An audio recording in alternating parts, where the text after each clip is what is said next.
Welcome and thank you for watching. I am the Gaming Elementalist.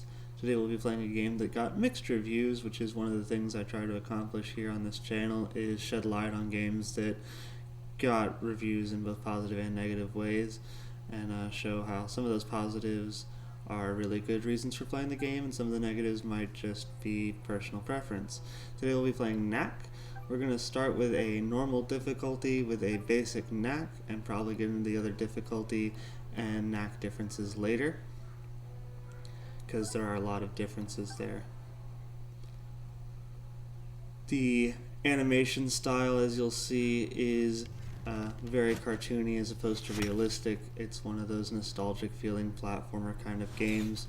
It has been described as being Pixar-ish by players as well as Mark Cerny, and it is a little bit Pixar-ish in the characters and everything, but it also does kind of have a different feel as far as the details, like in the textures of the clothing you'll see, and the background has a lot of detail work in it, like the bricks here and stuff like that. The background artist for this game is the background artist for Shadow of the Colossus, so you'll see a lot of similarities there in the soft, large landscapes in the backgrounds.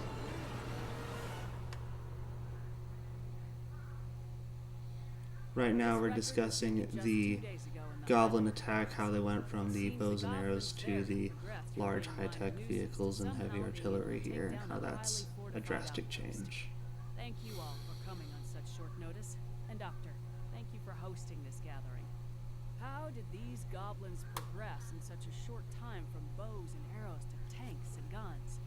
Where are they based, and how can we remove the threat they pose? We must immediately mount an expedition to discover whatever we can. Do we have any volunteers? The crags, huh? That's deep in Goblin country. I can get you all in. I'm less sure I can get you all out again. Victor. Victor Industries welcomes the opportunity to field test the latest model of our security robots. While human strength is, of course, desirable, the expedition will need something far more powerful to take on those goblin weapons. The high-tech armaments of these robots should prove invaluable in accomplishing the mission. Any other volunteers?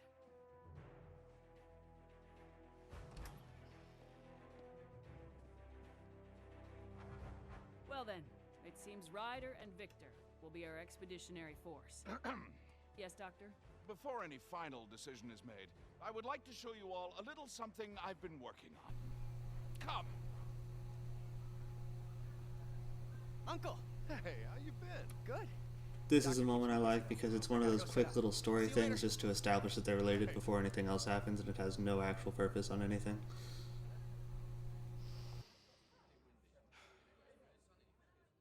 Begin.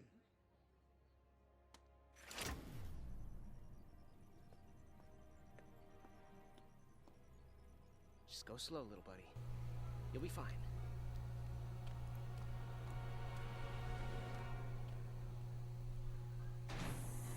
Okay, now the basic point of this game is your typical action-adventure platformer, very story-driven.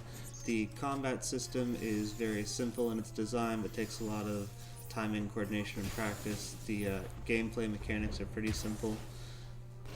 There's basically just a attack for a close-up and then a jump attack. The tutorial is pretty famous for the fact that, based off the game's difficulty, it is something that you can die several times on, even during the tutorial. The average number of deaths the core gamer experiences in this game, according to Mark Cerny, during the development process when they calculated those things, was anywhere between 200 and 400 deaths per game. So it's definitely something that there are times where you have to try over and over again and work on every little aspect of your timing and dodging and coordination and things. We excavate the relics from deep underground, then use them to power our cars, our planes, our generators. The concept of Knack being made of small pieces of things and getting larger over time was something that they knew right away they wanted to use, but the concept of those relics that they just described being the key to Knack getting larger actually took a year and a half later for them to decide on that being the concept of how he became larger as he went on. Here we see some of the platforming aspects of the game. We have the fan blades that you saw earlier, the electric floor panels, these fans here. The important thing about these is that on this normal difficulty, they're just minor things you have to get through. On the harder difficulties, everything moves much faster. Those floors light up almost as soon as you touch them, and the fans that were rotating over there are really good at blowing you off of the platforms you're on. And here we see a slightly more difficult version than we saw a second ago, putting more elements together.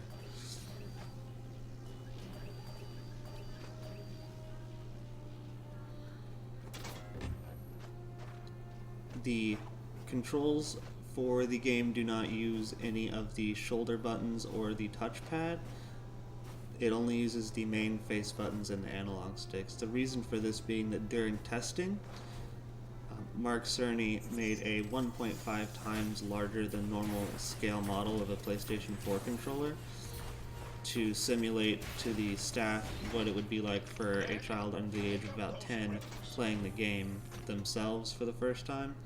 And it was quickly apparent that for small children it's not really possible to reach the shoulder buttons on the larger PlayStation 4 controllers. Here we see Knack getting larger with all the little relic pieces, the good particle effects here with each piece moving independently as being part of a whole. And here we see as he gets larger, you meet larger enemies. There's these little dodge quick time events that you can see. That's another thing that in higher difficulties is much more difficult. The time you have to react to that little quick time event is drastically shorter on the harder difficulties. And here we have me dying in the tutorial as prophesized. The checkpoints are pretty fair through most of the game.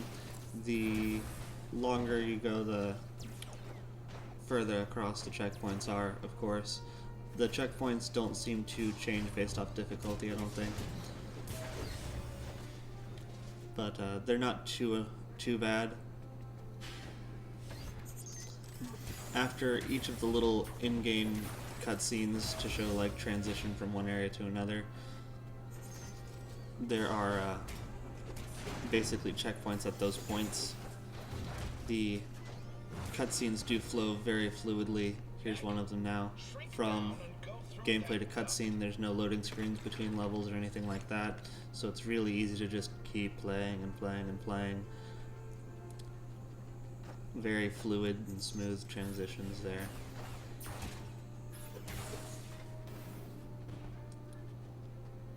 And here is the tutorial on Sunstone use. In addition to those two basic attacks with the regular punch and the jump attack, we have 3 Sunstone abilities that are the super moves in the game. The collection and storing of your Sunstones and waiting to use the super moves when it's the best possible time is really an important aspect of the strategy of this game, as well as the maneuvering. And here we see a little secret area. It's really important in games like this to always turn around and go backwards every chance you get to make sure you're not missing anything. We are going to cover not only the development process of the game is something I like to inform people on, but also as a general walkthrough everywhere that the secrets and gadget pieces and relics are hidden in the game. And then there's those little slow motion things at the end of the room. I like those. Those are really cool to watch. I like those also because sometimes you won't realize when the end of a room is, if there's a lot of enemies coming out repeatedly, and it'll be a good indication that you're done with that room now. This is the second super move attack. It's a tornado. I don't like using it as much as the shockwave because they both serve a similar purpose, but I feel the shockwave is a little bit more efficient. Sometimes it can be a little bit hard to control the relics or know exactly what they're hitting in the tornado super move. The third super move we're not going to see until the next level, but it's another one of my favorites out of the three. It's mostly for long distance targets. Here's some more platforming. Again, the conveyor belts and light up floors and stuff are much more fast on the harder difficulties.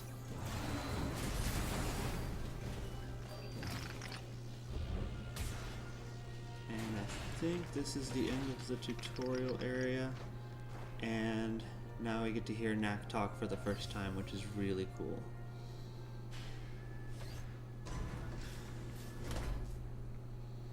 Most impressive, Doctor. You call it Knack, is that right? Actually, I call myself Knack. I really like the voice acting in this game. He seems a little delicate. When we go after the goblins, we'll face challenges far Knack's ahead. voice actor Ike Amadi has done a lot of other different video game voices and additional voices like Fallout 4, Call of Duty, Halo, Star Wars, Skylanders, Diablo, Grand Theft Auto, Mass Effect, Lord of the Rings games. Can do. Let's take this to the guard. I think this is his first major role though. Okay, this is going to conclude the tutorial level and our first tutorial based episode of the game, and we'll continue on with the garden scene, start learning about some of those secret locations for the relic parts as well as our third super move. Thank you very much for watching. Continue to watch the rest of the series and have a good one.